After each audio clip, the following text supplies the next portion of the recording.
10 jours de prière 2023. Jour 6, le combattant de prière. Les travaux de la journée, la nuit, il ne se reposait pas. On le voit toujours occupé, et pas préoccupé par les futilités de la vie, mais il était comme toujours en prière, tandis que la ville était plongée dans le silence et que les disciples étaient rentrés chez eux pour se reposer. Jésus, lui, ne dormait pas. Je suis qu'il arrivait quelquefois où les disciples de Jésus pouvaient rentrer chez eux et Jésus-Christ restait à l'écart, il restait seul pour prier.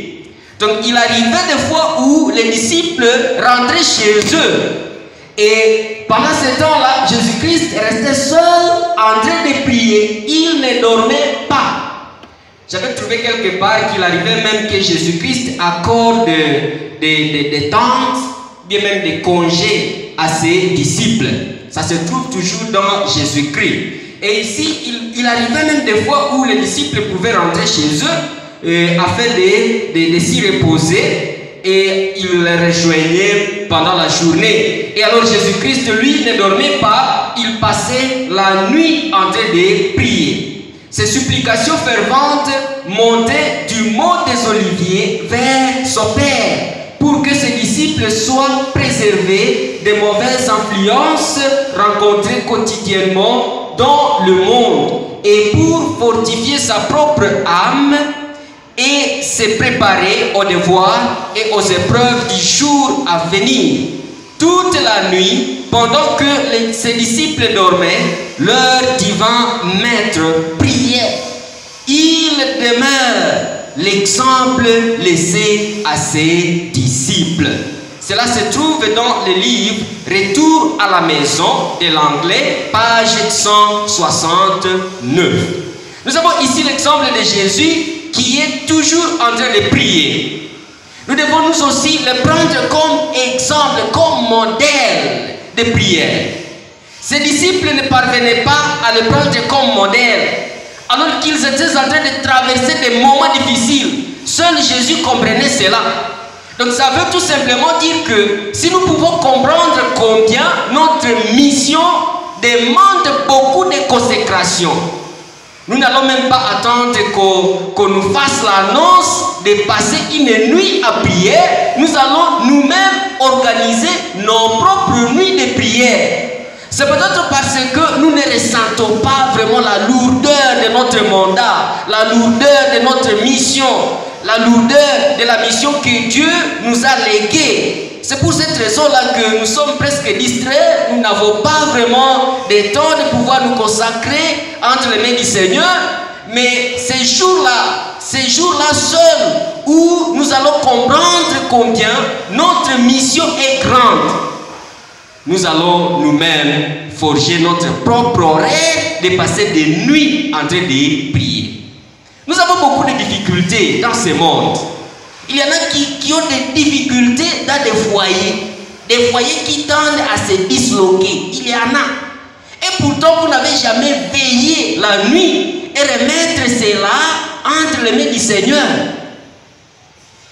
Bon, c'est peut-être parce qu'aujourd'hui, lors même que vous divorcez, ce n'est pas comme une difficulté, c'est une monnaie courante. C'est devenu vraiment monnaie courante actuellement.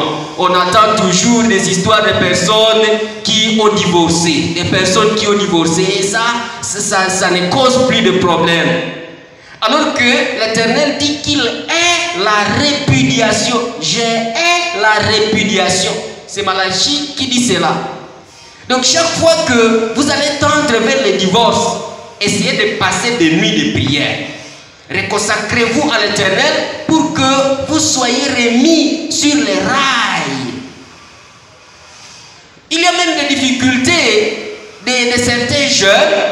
Peut-être c'est un jeune qui vient de passer beaucoup de temps sans trouver un ami. Et pourtant vous n'avez jamais passé une nuit de prière. Peut-être même 1 heure en train de prier, toute 1 heure en train de prier. Et on voit les jours passer, des années, année après année. Et vous êtes toujours là. Vous pouvez écarquiller alors que les années sont en train de passer. Avez-vous déjà eu à cœur de passer toute une nuit en train de prier? Toute une nuit en train de prier. À la recherche de mari ou bien même d'une femme. Le foyer nécessite qu'on s'y consacre, qu'on soit conscient d'y entrer. Donc si ça ne vous arrive pas vraiment de constater qu'il y a de la lourdeur dans le fait de s'engager dans le foyer, sinon vous êtes sur une mauvaise voie. Et peut-être il fallait que vous puissiez attendre ces moments pour que vous puissiez comprendre que on ne peut pas s'engager dans les liens de la famille sans faire quoi? Sans prier. Sans prier. Ça perturbe beaucoup de gens. Ça perturbe beaucoup de gens. Il y avait un sketch qu'on a joué quelque part. Et c'était un sketch d'un docteur qui avait la force et la puissance de pouvoir maîtriser tout l'auditoire qui était en train de les suivre, qui est fait des étudiants de tout genre. Il était à mesure de maîtriser tous ces étudiants-là. Mais quelque chose qui les compliquait le plus, c'était sa femme, qui n'avait même pas étudié. Qui n'avait même pas étudié. Donc il connaît vraiment maîtriser tous les étudiants. Mais sa femme les complique. Alors nous devons donc ressentir que nous avons intérêt à pouvoir nous consacrer à l'Éternel. Chers jeunes gens, avant de vous engager dans les liens familiaux, priez, passez des nuits à prière. Les maris ne sont pas bon marché. Il en va de même pour les femmes. Les femmes ne sont pas bon marché. Vous ne pouvez pas vous réveiller et déjà trouver un mari ou peut-être une femme à marier. Non. Détrompez-vous lorsque vous dites souvent qu'il y a beaucoup de filles, beaucoup de femmes. Oui, elles peuvent être là, mais la femme à marier, c'est celle Dieu qui possède la puissance de pouvoir vous l'accorder. Alors lorsque vous avez un tel besoin, pourquoi ne pouvez-vous pas passer des nuits entières en train de prier? En train de prier. Nous avons d'autres personnes qui ont peut-être des problèmes de dette. Vous avez une grande dette. Et vous ne pouvez même pas passer la nuit dans votre maison puisque vous êtes en train de craindre qu'on vienne vous demander cet argent-là. Et pourtant, vous êtes comme embrouillé, comme préoccupé par beaucoup d'autres choses. Vous ne passez pas une nuit en train de prier, même pas une nuit.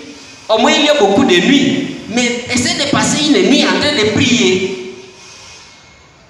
Et de déranger l'Éternel par cela. Vous allez voir combien l'Éternel va répondre à vos besoins. Essayons de cultiver cette attitude ou bien cette habitude que Jésus-Christ avait de pouvoir se consacrer à l'Éternel toute la nuit. Toute la nuit. Prier, ça profite. Nous avons lu Martin Luther qui disait: bien prier et plus qu'à moitié étudier. Donc pour lui, lorsqu'il a bien prié, alors cela est plus qu'à moitié étudié. Donc quelqu'un qui peut passer tout le temps en train d'étudier sans prier, et si moi je ne vais pas étudier, que je passe seulement et un moment en train de prier, donc j'ai pris bien, je viens d'étudier à moitié ce que l'autre a fait sans prier. Alors nous avons donc intérêt à pouvoir nous consacrer à la prière. C'est l'Éternel qui nous appelle à pouvoir faire autant. Nous sommes confrontés à beaucoup de défis, beaucoup de difficultés, beaucoup de vicissitudes de la vie. Alors nous devons donc consacrer notre temps à la prière. Consacrer notre temps à la prière. Ici il est dit, si certains chrétiens commencent leur journée avec Dieu, notamment par crainte de ce qui les attend, une fois sortis de chez eux, beaucoup la terminent rarement en sa présence. Il y a beaucoup de personnes qui se donnent la peine de pouvoir prier le matin. Et nous disons merci, puisqu'hier nous avons appris que nous devons nous lever tôt et prier. Mais il y a des personnes qui prient le matin par crainte de ce qui peut se passer au cours de la journée. Et quand la journée s'est bien passée, il n'y a pas eu vraiment de difficultés, ils n'ont pas couru de danger. Alors, le soir, ils oublient tous les bienfaits dont ils ont été dotés au cours de la journée. Et on passe la nuit sans prier, sans prier. C'est une faute. Et nous devons corriger cela. Nous devons remercier les seigneurs pour nous avoir protégés au cours de la journée qui venait de se passer. Donc nous devons devenir des hommes de la prière. Nous devons prier l'Éternel tous les jours et arriver même à l'étape de passer toute la nuit. Ça dépend de la façon dont nous comprenons la lourdeur de la vie. Si nous avons des difficultés réellement, nous n'allons même pas attendre qu'on nous dise de passer toute la nuit. Nous allons nous-mêmes forger cet horaire-là et consacrer toute une nuit, pas même une nuit, mais des nuits, en train de faire quoi? En train de prier. Alors ici, je peux dire gloire à Dieu, puisqu'il n'y a pas de membres qui soient vraiment coincés, ou bien qui ne se trouvent pas à difficulté, de telle sorte qu'il arrive même à penser de nuit en train de prier. Gloire à Dieu pour avoir béni son peuple jusqu'à ce niveau-là. Nous devons être des personnes de prière et passer des nuits entières en train de prier. Ça profite. Le Seigneur Jésus-Christ passait toute la nuit en train de prier. Et c'était vraiment son habitude. Le texte nous a dit toute la nuit, pendant que ses disciples dormaient, leur divin maître priait, priait. Et on a continué ce verbe à l'imparfait.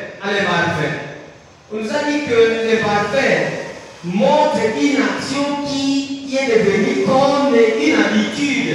Une habitude. Alors Jésus-Christ avait l'habitude de passer toute la nuit en train de prier. C'était son habitude. Est-ce que c'est devenu votre habitude de passer toute la nuit en train de prier? Est-ce qu'il m'arrive de passer toute la nuit en train de prier?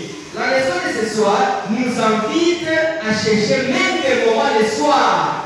Pendant que d'autres sont assommés, nous sommes éveillés pour prier. Tout simplement parce que nous comprenons les dangers que nous courons. Et alors c'est afin que nous puissions consacrer des heures en train de prier. D'ailleurs, il nous est recommandé des chefs de famille et même des mamans dans la maison. Vous pouvez voir au moment où votre femme est vraiment et profondément endormie et que vos enfants sont vraiment à l'étape même de ronfler la nuit, vous vous réveillez et vous priez pour votre famille. Pour votre famille. Votre famille est sous votre responsabilité. Si la famille ne va pas bien, c'est vous qui êtes problème et non pas le foyer. Alors si vous pouvez comprendre que cela est entre vos mains, vous allez vraiment passer des nuits entières en train de prier. Pendant que votre femme est profondément endormie et pendant que vos enfants sont profondément endormis, essayez de vous réveiller et prier et consacrer toute votre famille entre les mains du Seigneur. Mais il arrive des fois où nous dormons, nous sommes profondément endormis, on dirait des personnes qui ne songent jamais à se réveiller. Alors que nous avons beaucoup de difficultés. Que le Seigneur nous apprenne à nous consacrer à lui et même d'intensifier nos prières, si bien que nous arrivions même à passer des nuits en train de prier. La leçon de cette soirée nous interpelle à passer même des nuits entières en train de prier. Combien faut essayer un jour de passer une nuit de prière? Combien parmi vous? Oui, mais il faut avoir des difficultés pour y arriver. Oui, s'il n'y a pas de difficultés, vous ne pouvez pas avoir à cœur de prier.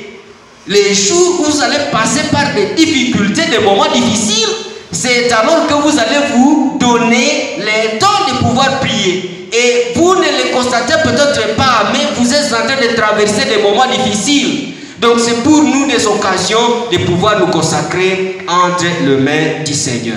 Nous avons une nuit que nous allons consacrer à la prière, c'est la nuit de jeudi. Le jeudi, nous allons passer une nuit en train de prier. Vous allez vous joindre à nous. Si toute l'église de Vungi peut prier et passer toute la nuit en train de prier, l'Éternel va faire quelque chose et qui sera encore inoubliable tout au long de l'année 2023. Veuillez vous joindre aux serviteurs de Dieu qui seront en prière ces jours-là, les jeudis, car ça sera une nuit entière de prière. Nous vous rappelons également le programme que nous avons les sabbats. C'est un programme spécial. Non seulement il y a les baptêmes, si vous êtes prêts à vous faire baptiser, veuillez remettre votre nom au secrétariat. Il y a également un programme spécial de venir en aide aux nécessiteux. Nous en avons marre, nous en avons beaucoup. Nous en avons beaucoup. Alors, si vous voulez également si ça vous vient vraiment à cœur, si vous comprenez que nous avons beaucoup de personnes qui souffrent, soyez en train de préparer quelque chose. Vous pouvez préparer des vivres et même de nos vivres, des habits et même la nourriture de tout genre, bien même de toutes sortes. Veuillez apprêter cela au cours de la semaine pour que le samedi nous ayons beaucoup de vivres et même de nos vivres que nous allons donner ou bien remettre au peuple de Dieu qui sont en train de traverser des moments difficiles. Nous avons des orphelins, nous avons des veuves, nous avons même ici à l'église beaucoup d'autres personnes qui traversent des moments difficiles. C'est pour nous l'occasion de pouvoir les aider. La leçon nous a dit que nous ne devons toujours pas prier, mais nous devons aussi sentir que nous avons les besoins, pas les besoins, mais les mandats, la mission de pouvoir répondre aux besoins des nécessiteux. Alors nous sommes en train de prier pour que l'Éternel nous bénisse, mais faisons en sorte que du moment où nous avons été bénis, que nous soyons aussi en bénédiction avec les autres. Que l'Éternel vous bénisse au nom de Jésus-Christ. Amen.